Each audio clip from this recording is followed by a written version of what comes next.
थाम के बैठ जाइए साथियों।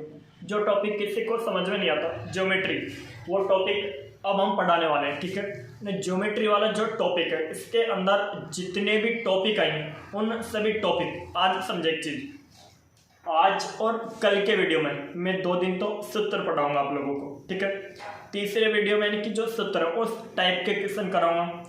चौथे वीडियो में आप लोगों को अलग मेथड के क्वेश्चन कराऊंगा। तो हम पढ़ने जा रहे हैं ज्योमेट्री। ज्योमेट्री को 2 भागों में बांटेंगे। 2 भागों नहीं, आप ऐसे नहीं समझे। जो 2D आकृति होती है जिन्हें हम पेपर पर बना सकते हैं, ठीक है, ऐसे चित्र जिन्हें हम कागज पर बना सकते हैं उन्हें कहते हैं 2D, यानी कि कागज पर बना सकते हैं, यानी कि 2D द्विविमीय चित्र। ठीक है, ऐसे चित्र जिन्हें हम कागज पर नहीं बना सकते, ऐसे चित्र जिन्हें हम कागज पर नहीं बना सकते उन्हें क्या कहते हैं? जैसे बेलन हुआ, गोला हुआ, है ना, वर्क को अपन यानी कि कागज पर बना सकते हैं, तो ये कैसा है? 2D है। नहीं, जैसे बेलन है, बेलन को कागज पर नहीं बना सकते, ये कैसा है? 3D है। तो जिन चित्रों को हम कागज पर बना सकते हैं वो द्विविमीय चित्र, यानी जिन चित्रों को हम कागज पर नहीं बना सकते, ठीक है, वो कैसे चित्र होते हैं? त्रिविमीय चित्र होते हैं, त्रिविमीय चित्र होते हैं। तो एक एक स्टेप को, एक एक लाइन को अच्छे तरीके से समझेंगे। ठीक है, मजाक भी करते हुए चलेंगे क्योंकि सीरियस हो जाएंगे तो दिक्कत हो जाएगी। क्यों लोडो? चलो, जो 2D होती है, 2D आकृति, 2D आकृतियों का निकाला जाता है क्षेत्रफल। 2D आकृतियों का निकाला जाता है क्षेत्रफल, और जो 3D आकृति होती है उनका निकाला जाता है पृष्ठीय क्षेत्रफल। समझे या नहीं समझे? जैसे आयत कागज पर बना सकते हैं, वृत्त कागज पर बना सकते हैं, चतुर्भुज कागज पर बना सकते हैं, ठीक है, त्रिभुज कागज पर बना सकते हैं। कैसी आकृति? 2D आकृति। बेलन कागज पर नहीं बना सकते, शंकु कागज पर नहीं बना सकते, गोला कागज पर नहीं बना सकते। कैसी आकृति? 3D आकृति। तो 2D आकृतियों का निकाला जाता है क्षेत्रफल और 3D आकृतियों का निकाला जाता है पृष्ठीय क्षेत्रफल। ने क्या? पृष्ठीय क्षेत्रफल। ठीक है, 2D आकृतियों का निकाला जाता है परिमाप। परिमाप यानी कि परित। संस्कृत भाषा का एक शब्द परित 10वीं क्लास में पढ़ा था अपन ने। परित, परित का मतलब होता है चारों ओर, यानी क्या? चारों ओर। माप यानी कि मापना, यानी कि चारों ओर की लंबाई मापना। परिमाप का मतलब क्या होता है? चारों ओर की लंबाई मापना। समझिए आप, जैसे अपने पास ये है क्या? आयत। मान लें आयत की लंबाई है 1 न चौड़ाई है 20। आयत की क्या होती है? आमने सामने की भुजा बराबर होती है। तो ये A है तो ये भी A होगी, ये B है तो ये भी B होगी। होगी नहीं होगी? अब इसका अपन को निकालना है परिमाप। परिमाप का मतलब होता है चारों ओर की लंबाई मापना। तो ये लंबाई कितनी है? A।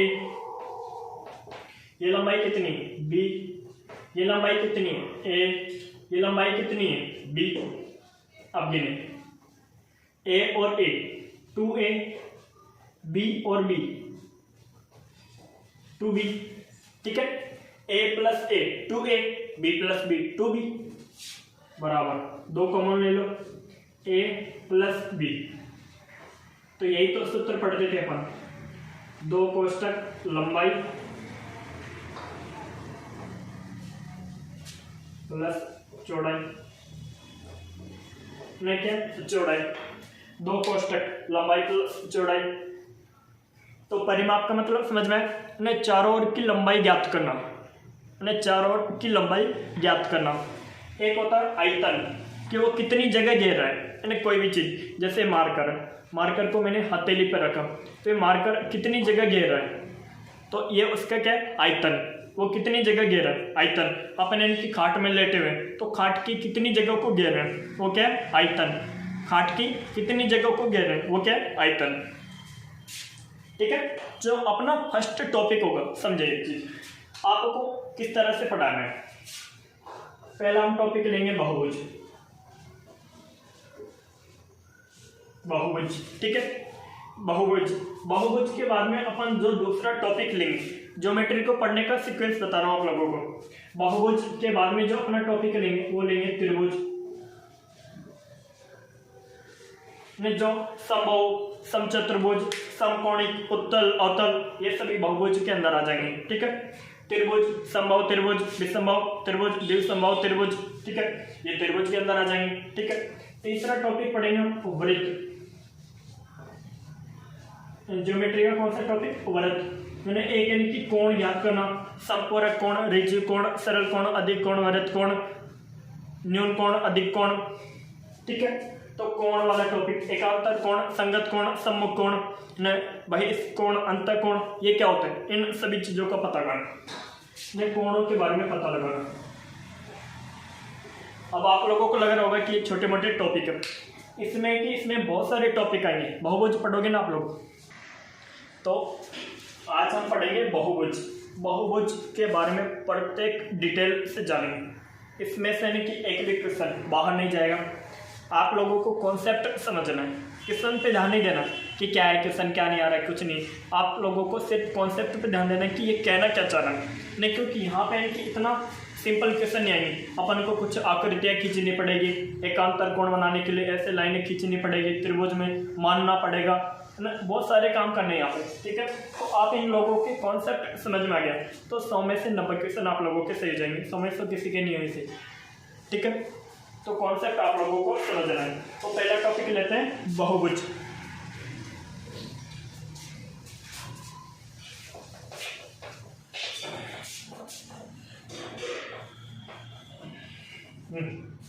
चलो, ठीक है। तो बहुभुज की डेफिनेशन क्या है, पहले तो डेफिनेशन समझो। क्या नाम लिख रहा है आगे, बहुभुज। बहु का मतलब यानी कि जिसमें कि बहुत सारी भुजाओं, भुज का मतलब क्या है, भुजा जिसमें बहुत सारी भुजाओं। बहुभुज की डेफिनेशन है 3 या 3 से अधिक भुजाओं से गिरिबंध आकृति को, 3 या 3 से अधिक भुजाओं से गिरिबंध आकृति को बहुभुज कहते हैं।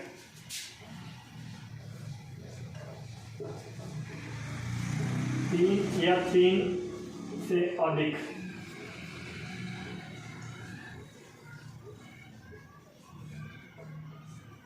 भुजाओं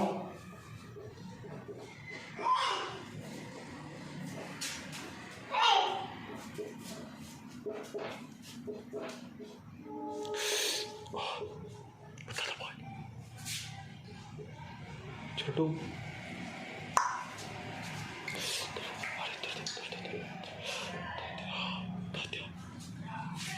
भाई। तो 3 या 3 से अधिक भुजाओं से गिरिबंध आकृति को क्या कहेंगे, बहुभुज। अब एक चीज समझे आप लोग, ठीक है। अब बहुभुज क्या बोल रहा हूँ, ये 3 या 3 से अधिक भुजाओं से गिरिबंध आकृति। जैसे अपने पास ये त्रिभुज है, एक भुजा, 2 भुजा, 3 भुजा, 3 भुजा है और यानी आकृति कैसी है, बंद है, तो ये भी क्या है, बहुभुज। जैसे ये वर्ग, 1 भुजा, 2 भुजा, 3 भुजा, 4 भुजा, तो यानी कि क्या बोल रहे हैं, 3 या 3 से ज्यादा भुजाओं से गिरिबंध आकृति को, यानी कि मिनिमम तो 3 तो रहनी ही चाहिए। अब आप लोग भी सोच सकते हो कि 2 भुजाओं से तो कोई आकृति बंद होती ही नहीं है, 2 भुजाओं से कोई आकृति बंद होती नहीं है, ठीक है। तो त्रिभुज भी क्या एक तरीके का बहुभुज, वर्ग भी क्या है, बहुभुज। ये समांतर चतुर्भुज, ये भी क्या है, बहुभुज। समचतुर्भुज, ये भी क्या है, नहीं, बहुभुज, ठीक है। नहीं, क्या है, बहुभुज, क्योंकि यहाँ पे 1 भुजा, 2 भुजा, 3 भुजा, 4 भुजा, 3 भुजा तो होने ही होने चाहिए। बकलो लो, मेरी आंखों में तू देख, जब मैं बात करता हूँ मैं वो लौंडा नहीं जो तेरे साथ पढ़ता हूँ। सुन, 3 भुजा तो होनी ही होनी चाहिए। 3 से अधिक भुजा होगी तो कोई दिक्कत नहीं, लेकिन 3 से कम नहीं होनी चाहिए, ठीक है। अब यहाँ पे भी 1 भुजा, 2 भुजा, 3 भुजा, 4 भुजा, यानी क्या है, बहुभुज। तो यहाँ पे लिखता चलता हूँ मैं, त्रिभुज क्या है, बहुभुज। वर्ग क्या है, बहुभुज। समांतर चतुर्भुज क्या है, बहुभुज, चतुर्भुज, और यानी कि समचतुर्भुज नहीं, क्या है, बहुभुज। मैं लिखूँ कि यहाँ पे पंच, इस तरीके से 1 भुजा, 2 भुजा, 3 भुजा, 4 भुजा, 5 भुजा, ये क्या है, पंच बहुभुज। तो कॉन्सेप्ट आप लोगों के समझ में आ गया होगा कि 3 या 3 से अधिक भुजाओं से गिरिबंध आकृति को क्या बोलेंगे? बहुभुज। ठीक है, तो मिटाते हैं इस चीजों को, अब आगे चलते हैं। आगे देखते हैं हम बहुभुज के प्रकार। ठीक है, तो बहुभुज 5 प्रकार के होते हैं। बहुभुज कितने प्रकार के? 5 प्रकार के। नंबर 1 समबाहु। समबाहु सम यानी समान, बाहु यानी भुजा। ऐसा बहुभुज जिसकी सभी भुजा समान हो। ठीक है, ऐसा बहुभुज जिसकी सभी भुजा समान हो, उसे क्या कहेंगे? समबाहु। ऐसा बहुभुज जिसकी सभी भुजा समान हो। ठीक है, दूसरा है समकोणिक।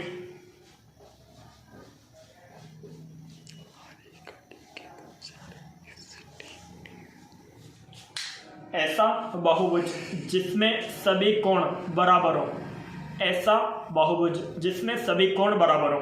ठीक है, तीसरा समचतुर्भुज।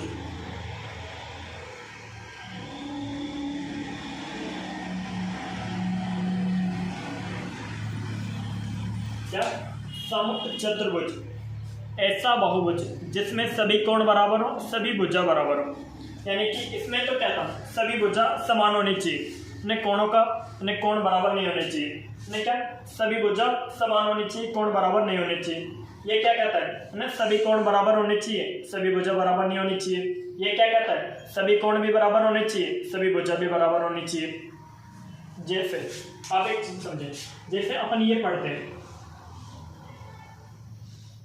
ये वर्ग में क्या होती है? ये भुजा, ये भुजा, ये भुजा, ये भुजा, न चारों भुजा समान होती है। ये कोण भी 90 डिग्री का होता है, ये कोण भी 90 डिग्री का, ये कोण भी 90 डिग्री का, ये कोण भी 90 डिग्री का, सभी कोण भी बराबर होते हैं। तो वर्ग क्या है? एक समचतुर्भुज। यानी क्या है? समचतुर्भुज। वर्ग क्या है? एक समचतुर्भुज। ठीक है, जैसे समबाहु त्रिभुज। समबाहु त्रिभुज न समबाहु त्रिभुज में यानी कि ये वाली भुजा भी समान होती है, ये वाली भुजा भी समान, ये वाली भुजा भी समान। ठीक है, न क्या? भुजा समान। क्या? भुजा समान। समबाहु त्रिभुज न समबाहु में क्या है? समबाहु त्रिभुज। एक होता है समकोणिक, जैसे कोई भी आकृति हो, जैसे ये मान लें कि ये मान लेते हैं ये कोई आकृति है। अब यानी कि ये आकृति है। ठीक है, अब ये वाली भुजा, ये वाली भुजा, ये वाली भुजा, ये वाली भुजा, इसमें चारों भुजा बराबर नहीं है, अलग अलग है। कैसी है? चारों भुजा अलग अलग है, लेकिन इन बकलोलों के कोण बराबर है। जैसे ये वाला कोण, ये वाला कोण, ये वाला कोण, ये वाला कोण, में सभी कोण क्या है? बराबर है। जैसे ए बी सी डी, कोण ए, कोण बी, कोण सी, कोण डी, ये सभी क्या है? 90 डिग्री है। नहीं क्या? 90 डिग्री। यानी कि कुल मिलाकर बात है कि सभी कोण कैसे है? बराबर। तो ये कैसा है? समकोणिक। में कैसा है? समकोणिक। ठीक है, में कैसा है? समकोणिक। तो आप लोगों के समझ में आया होगा कि समबाहु क्या है, समकोणिक है, समचतुर्भुज क्या है। एक होता है उत्तल, ये आप लोगों ने नहीं पढ़ा होगा। एक का नाम क्या है? उत्तल बहुभुज। ने क्या है? उत्तल बहुभुज। एक मिनट, एक है उत्तल बहुभुज। उत्तल बहुभुज क्या होता है? इसको ध्यान से समझे, आप लोगों ने कभी नहीं पढ़ा होगा ये टॉपिक। उत्तल बहुभुज ऐसा बहुभुज जिसमें सभी अंतःकोणों का मान 180 डिग्री से छोटा होना चाहिए। जैसे समझे, ये अपने पास क्या है? वर्ग। वर्ग क्या है? एक बहुभुज, नो डाउट। वर्ग क्या है? एक बहुभुज, ना बहुभुज ने क्या है? बहुभुज। लेकिन अभी जो वर्ग ने, इसका ये कोण भी 90 डिग्री का होता है। 90 डिग्री का मान 180 डिग्री से छोटा है। जो 90 डिग्री है वो 180 डिग्री से छोटा है ना, 180 डिग्री। उत्तल बहुभुज क्या कहता है? सभी अंतःकोण, अंत का मतलब अंदर के कोण, अंत का मतलब अंदर के कोण। उत्तल ने सभी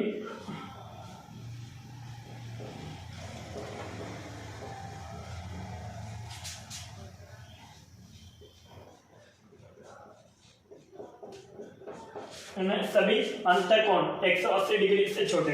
और ये जो इसका अंतःकोण है, ये 90 डिग्री है। ये वाला कोण कितना है 90 डिग्री, ये 180 डिग्री से छोटा है। ये वाला कोण 90 डिग्री, ये भी 180 डिग्री से छोटा है। ये वाला कोण 90 डिग्री, ये भी 180 डिग्री से छोटा है। ये वाला कोण 90 डिग्री, ये भी कैसा है 180 डिग्री से छोटा। तो इसके क्या है सभी अंतःकोणों का मान 180 डिग्री से छोटा है। तो ये क्या है उत्तल, ने क्या है उत्तल। जैसे आप एक आयत की आकृति समझे, ये अपने पास है आयत, ये क्या है आयत, ठीक है। उत्तल बहुभुज क्या कहता है, ये जो इसका अंतःकोण, ये वाला अंदर का कोण, ये क्या है ये भी अंदर का कोण, ये भी अंदर का कोण, ये भी अंदर का कोण, ये भी अंदर का कोण। ये कोण भी 90 डिग्री होता है, ये भी 90 डिग्री, ये भी 90 डिग्री, ये भी 90 डिग्री। तो सभी अंतःकोणों का मान 180 डिग्री से छोटा है। जैसे अपन त्रिभुज बनाते हैं, त्रिभुज में ये कोण, ये कोण, ये कोण, नहीं ये कोण का मान भी 180 डिग्री से छोटा होता है। इस वाले कोण का मान भी 180 डिग्री से छोटा होता है। इस वाले कोण का नाम भी 180 डिग्री से छोटा होता है। ये क्या है उत्तल बहुभुज, ये क्या है उत्तल बहुभुज, ठीक है। जो पांचवा बहुभुज है वो है अवतल बहुभुज।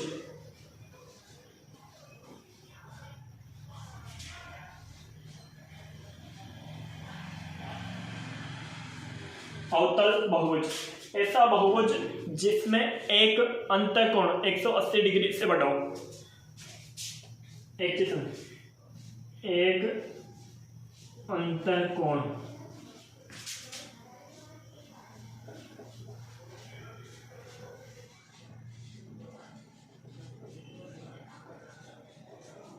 ऐसा बहुभुज जिसमें एक अंदर का कोण 180 डिग्री से बड़ा होना चाहिए।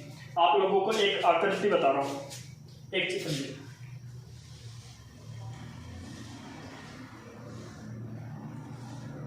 ये क्या है एक चीज समझिए, एक भुजा, दो भुजा, तीन भुजा और चार भुजा।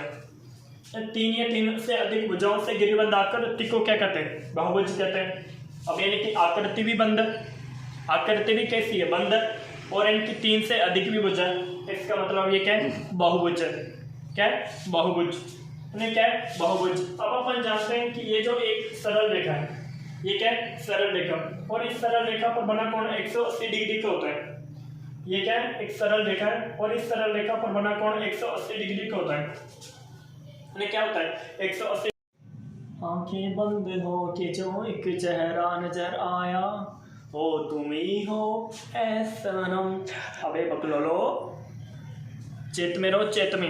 आज मैं तुम लोगों को सीरियस होकर नहीं पढ़ा, समझे। एक भुजा, दो भुजा, तीन भुजा, चार भुजा। अब देख क्या है, तीन या तीन से अधिक भुजा है, चार तीन से अधिक होता है। दूसरी चीज आकृति बंद, क्या है आकृति बंद। अब एक चीज समझे, एक सरल रेखा पर बना कोण 180 डिग्री का होता है। अब मैं यहाँ पे एक सरल रेखा खींच रहा हूँ, ये वाला कोण कितने का है 180 डिग्री का। लेकिन यहाँ पे जो ये वाला कोण बना, ये वाला कोण कितने का है 180 डिग्री का। मैंने क्या बताया, एक सरल रेखा पर बना कोण 180 डिग्री का होता है। अब यहाँ पे मैंने एक सरल रेखा खींच दी, ये वाला कोण यहाँ से लेकर यहाँ तक का कोण हो गया 180 डिग्री। लेकिन ये जो कोण है यहाँ तक भी आ रहा है, तो इसका मतलब ये क्या है 180 डिग्री से बड़ा है। क्या है 180 डिग्री से बड़ा। तो ये जो वाला कोण है, ये वाला कोण, ये जो बहुभुज का, ये बहुभुज है, इस बहुभुज का ये वाला कोण, ये वाला कोण यानी कि, और ये तीन कोण बन रहे हैं, चार कोण। एक तो ये कोण, दो कोण, तीन कोण, चार कोण। एक कोण, दो कोण, तीन कोण, चार कोण। तो ये जो ये वाले कोण, इन सभी, इस वाले कोण का मान भी 180 डिग्री से छोटा है, इस वाले कोण का मान भी 180 डिग्री से छोटा है, इस वाले कोण का मान भी 180 डिग्री से छोटा है। लेकिन ये बकलोलिया जो है इसका मान 180 डिग्री से बड़ा है, इस वाले कोण का मान 180 डिग्री से बड़ा है। अब इस वाले कोण का मान 180 डिग्री से क्यों बड़ा है, ये बात तो वाले टॉपिक में आप लोगों को समझाया जाएगा बिल्कुल फुल डिटेल से, ठीक है। अब हम सूत्रों को ध्यान से समझेंगे। मैंने क्या कहा था, मेरा टारगेट 2 दिन तक मैं आप लोगों को सूत्र पढ़ाऊंगा, सूत्र के अलावा कुछ नहीं पढ़ाऊंगा, ठीक है। तो अब हम सूत्र समझेंगे। अपन ने क्या पढ़ लिया, बहुभुज पढ़ लिया, बहुभुज के प्रकार। अब एक चीज समझेंगे कि जो बहुभुज होता है, उन्हें बहुभुज में अंतःकोण कैसे निकालते हैं, बहुभुज के बाहर के कोणों का मान कितना होता है, बहुभुज में विकर्णों की संख्या कितनी होती है। 3 ही टॉपिक पूछेगा वो, ठीक है। 1 मिनट, ठीक है। तो यहाँ से वो 3 क्वेश्चन पूछेगा बहुभुज से। एक तो आपसे पूछेगा कि इसके अंतःकोण, इसके अंतःकोण बताना है, अंतःकोण का मान बताना है, अंतःकोण का मान ज्ञात करना, अंतःकोण का मान ज्ञात करना। एक क्वेश्चन पूछेगा न यानी कि बहिष्कोण का मान ज्ञात करना।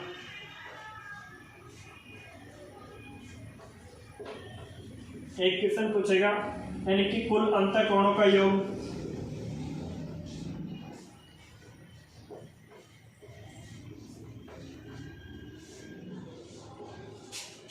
कुल अंतःकोणों का योग, ठीक है।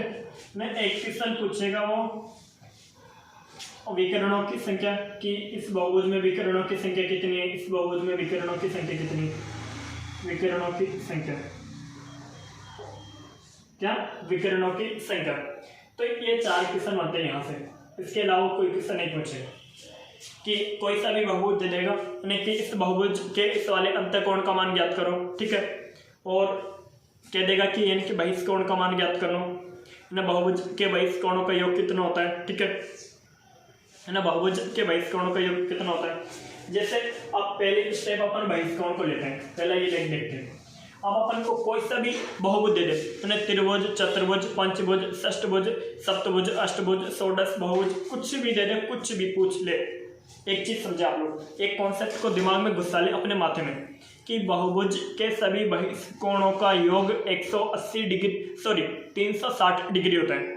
बहुभुज के सभी बहिष्कोणों का योग 360 डिग्री होता है। मैं क्या बोल रहा हूँ, पॉइंट नंबर 1 लिखते हुए भी चलना चाहिए। बहुभुज के सभी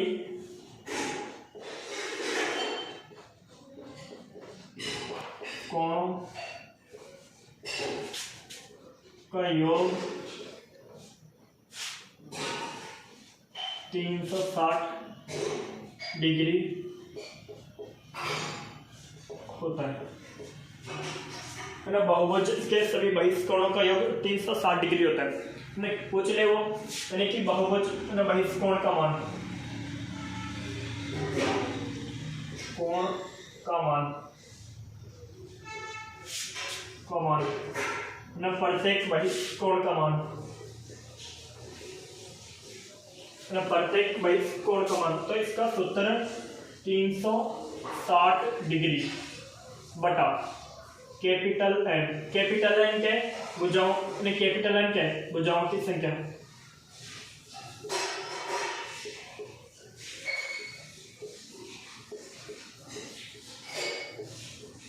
अब क्वेश्चन सुनते हुए चलो। क्वेश्चन पूछेगा त्रिभुज में त्रिभुज के बहिष्कोण का मान बताओ। त्रिभुज का प्रत्येक बहिष्कोण का मान कितना है, क्वेश्चन पूछेगा। जैसे अपने पास ये त्रिभुज होता है, ये वाले जो कोण होते हैं, इन कोणों को, ये अंदर के कोण, तो अंदर के कोणों को बोलते हैं अंतःकोण, अंदर के कोणों को बोलते हैं अंतःकोण, ठीक है। और बाहर, जैसे एक चीज समझे, यहाँ पे मैंने डॉट डॉट डॉट लाइन की थी, ये जो कोण, इन कोणों को कहते हैं बहिष्कोण। क्या कहेंगे, बहिष्कोण। बहिष् का मतलब बाहर के कोण। तो त्रिभुज का प्रत्येक बहिष्कोण का मान कितना होगा, यहाँ पे सूत्र में मान रखो, कुछ नहीं करना। जैसे त्रिभुज में कितनी भुजा, 1 2, 1 भुजा, 2 भुजा, 3 भुजा, 3 भुजा, ठीक है। तो यहाँ पे त्रिभुज का प्रत्येक बहिष्कोण का मान निकालेंगे 360 डिग्री। त्रिभुज में कितनी भुजा है, 3 है, तो भाग देंगे तो कितना आएगा, 120 डिग्री। कितना आएगा, 120 डिग्री। तो त्रिभुज के प्रत्येक बहिष्कोण का मान कितना होता है, 120 डिग्री। नेक्स्ट क्वेश्चन पूछ लेगा, यानी कि चतुर्भुज के प्रत्येक बहिष्कोण का मान कितना, यानी चतुर्भुज में कितनी भुजा है, 4 भुजा, तो 360 डिग्री बटा 4, तो कितना आएगा, 90 डिग्री। कितना, 90 डिग्री। कितना आएगा, 90 डिग्री। क्वेश्चन पूछेगा पंचभुज के प्रत्येक बहिष्कोण का मान कितना। पंचभुज में कितनी भुजा होती है, 5, तो यहाँ पे रखो 360 डिग्री बटा 5, भाग दो, 5 7 35, 2 72 डिग्री, कितना 72 डिग्री। क्वेश्चन पूछेगा अष्टभुज के प्रत्येक बाईस कोण का मान बताओ, कोई दिक्कत नहीं, पूछ। तो कितना पूछेगा 360 डिग्री। अष्टभुज में कितनी भुजा होती है 8, सप्तभुज में 7, त्रिभुज में 3, चतुर्भुज में 4, पंचभुज में 5। क्वेश्चन पूछेगा अष्टभुज के प्रत्येक बाईस कोण का मान बताओ, कितना आएगा ना। अष्टभुज में कितने भुजा होती है 8, तो 8 का भाग दे दो, 8 1 में 8 भाग दो, 8 32, कितना बचा, यानी कि 4 0 8 में 40, 45 डिग्री। कितना 45 डिग्री। तो अष्टभुज के प्रत्येक बाईस कोण का मान कितना है 45 डिग्री। कितना है 45 डिग्री। क्वेश्चन कुछ भी पूछे आंसर देना। तो पहली चीज एक लाइन नोट करना आप लोगों को, बहुभुज के सभी बाईस कोणों का योग होता है 360 डिग्री। कितना 360 डिग्री। और प्रत्येक बाईस कोण का मान निकालने का फॉर्मूला 360 बटा कैपिटल एन। कैपिटल एन क्या है, भुजाओं की संख्या। बहुभुज में भुजाओं की संख्या, बहुभुज में भुजाओं की संख्या। तो प्रत्येक बाईस कोण का मान बता देंगे ना, बाईस कोणों का योग का मान बता देंगे। ठीक है, ये वाला निकट गया। अब सेकंड क्वेश्चन बनता है अंतःकोण का मान। अंतःकोण का मान देख, एक चीज समझो,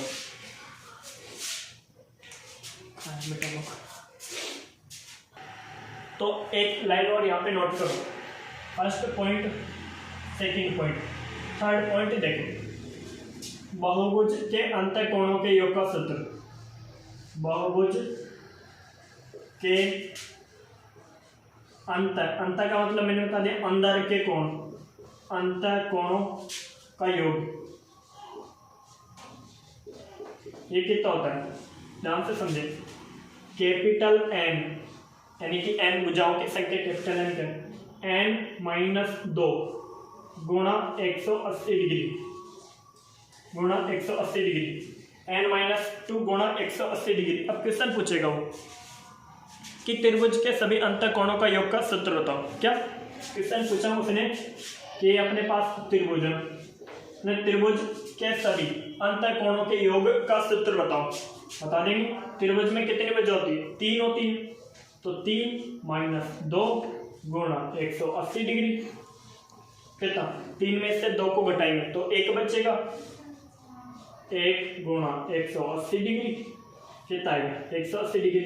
यही तो हम पढ़ते हैं, त्रिभुज के सभी अंदर के कोणों का योग 180 डिग्री होता है। कहाँ से आया, यहाँ से आया नहीं, त्रिभुज में मजा नहीं आया। चतुर्भुज की बात करते हैं, किसकी, चतुर्भुज की।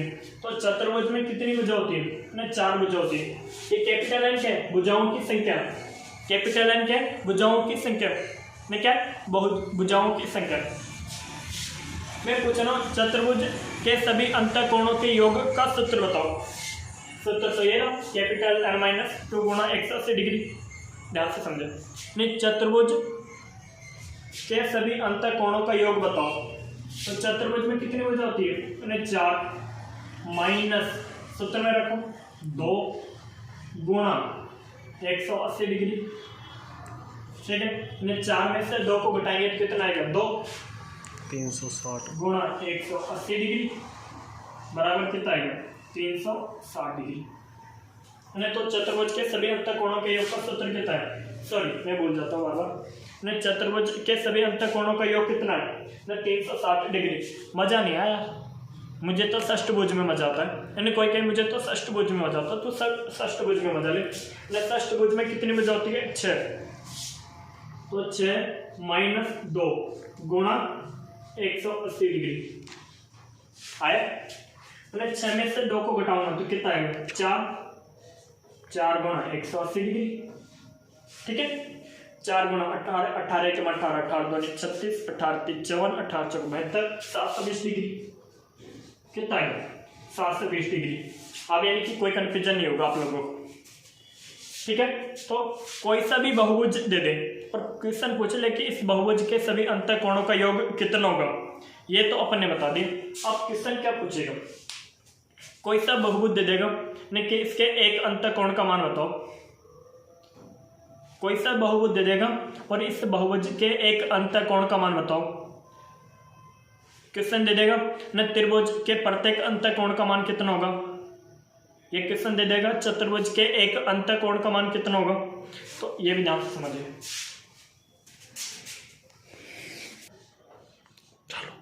चलो बेटा, बहुभुज के प्रत्येक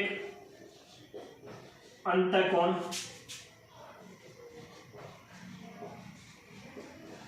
का मान,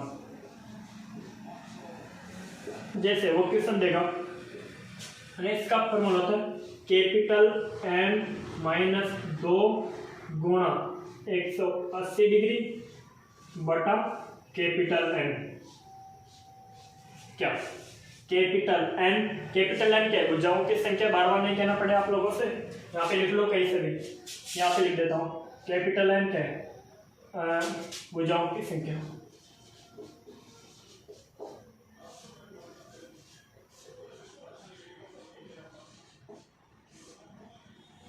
भुजाओं की संख्या, तो कैपिटल N माइनस 2 गुणा 180 डिग्री बटा कैपिटल N। क्वेश्चन पूछेगा, क्वेश्चन क्या पूछेगा, ने चतुर्भुज के प्रत्येक अंतःकोण का मान बताओ, ने पंचभुज के प्रत्येक अंतःकोण का मान बताओ, ने षष्ठभुज के प्रत्येक अंतःकोण का मान बताओ। ठीक है, तो कोई से भी ले ले, जैसे ले लिया मैंने सप्तभुज के प्रत्येक अंतःकोण का मान। क्या क्वेश्चन पूछा, न सप्तभुज के प्रत्येक अंतःकोण का मान बताओ। रखते हैं भाई, न सप्तभुज में कितनी भुजा होती है, 7, तो यहाँ पर रखो 7 माइनस 2 गुणा 180 डिग्री।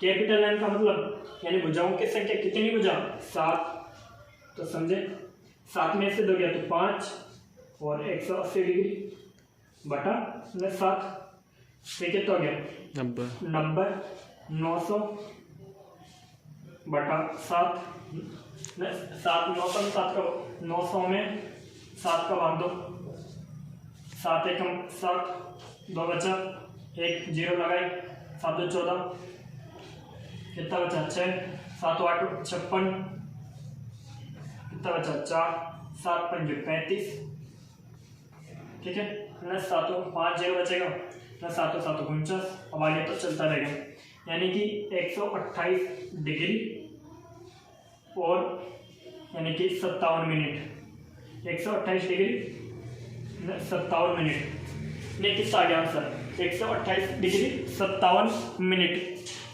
क्या आंसर आ गया, न सप्तभुज के प्रत्येक अंतःकोण का मान। या आप यानी कि ऐसे लिखना चाहो 128.57, तो भी सही है, कोई दिक्कत नहीं, न ज़्यादा टेंशन लेने की जरूरत नहीं। अब यहाँ से यानी कि आप ने कोई सा भी क्वेश्चन का निकाल सकते हो, कोई सा भी यानी कि अष्टभुज पूछे, पंचभुज पूछे, चतुर्भुज पूछे, कुछ भी पूछे। एक क्वेश्चन है, इनमें से सबसे ज्यादा बार आने वाला क्वेश्चन है जो अब बता रहा हूँ, बहुभुज में विकर्णों की संख्या ज्ञात करने वाला। कंपटीशन एग्जाम है, इसका हर पेपर में एक ना एक क्वेश्चन जरूर मिलेगा आप लोगों को। अगर इस टॉपिक में से क्वेश्चन आता है तो यही क्वेश्चन आता है ज्यादातर, कि ये क्यों पढ़ाया फिर अब भाई पढ़ना सब चीजें जरूरी है यार। तो अब हम ज्ञात करेंगे बहुभुज में विकर्णों की संख्या ज्ञात करना।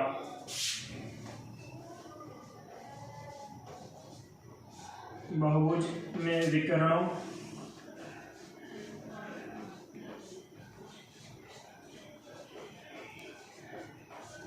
बहुभुज में विकर्णों की संख्या ज्ञात करने का फॉर्मूला, ये फॉर्मूला होता है कैपिटल N। कैपिटल N बार बार नहीं कहना पड़े, भुजाओं की संख्या होती है, गुण कैपिटल N कोष्टक कैपिटल N माइनस 3 बटा 2 क्वेश्चन पूछेगा ने, जैसे पूछ लिया चतुर्भुज में विकर्णों की संख्या ज्ञात करो, तो यहाँ पे रखो 4 गुणा 4 माइनस 3 बटा 2, तो 4 में से 3 घटाए तो 1 बटा 2, 2 का 2 बार कट जाएगा, नहीं कितना आएगा 2। अब इनके अपन जो चतुर्भुज बनाते हैं, अपन ने चतुर्भुज बना दिया, एक तो इसमें ये विकर्ण होता है और एक ये विकर्ण होता है, तो एक विकर्ण 2 विकर्ण, तो किस फॉर्मूले से है, इस फॉर्मूले से है किस, तो पूछ लिया कि पंचभुज में विकर्णों की संख्या ज्ञात करना। पंचभुज इस तरह से होता है, एक है पंचभुज में विकर्णों की संख्या बताओ, तो यानी कि यहाँ पे रखो मान कैपिटल N की जगह 5 माइनस 3 बटा 2, तो 5 5 में से 3 गया तो 2/2, 2 से 2 कैंसिल बराबर 5। नहीं मजा नहीं है। 10 भुज में विकर्णों की संख्या बताओ। भुजाओं की संख्या कितनी है? 10। 10 में से 3 गया तो 7/2, 5 बार कट गया, 5 7 35, कितने विकर्ण आ गए? 35। तो ये अपना बहुभुज वाला टॉपिक कंप्लीट होता है यहाँ के साथ। यदि वीडियो आप लोगों को अच्छा लगे मेरे भाइयों तो लाइक और सब्सक्राइब के बटन को ऐसे ठोको साले को इनकी मोबाइल फूट के 4 किलोमीटर दूर चल जाए। ये इन्फॉर्मेटिव वीडियो आपको कैसा लगा और मेरा मैथ का पढ़ाने का तरीका आप लोगों को कैसा लगा कमेंट में बताएं। साले बकलोल होंगे जो कमेंट में बताएंगे नहीं, ठीक है। उनकी माँ मरेगी, बच्चे मरेंगे, उनकी शादी नहीं होगी, जो पत्नी आएगी वो कहानी आएगी, सालों के मतलब जो होंगे फोड़े फुंसी दुनिया भर के होंगे, ठीक है। जो लाइक कमेंट एंड शेयर नहीं करेगा ध्यान से सुनना दोस्तों। जय हिंद साथियों।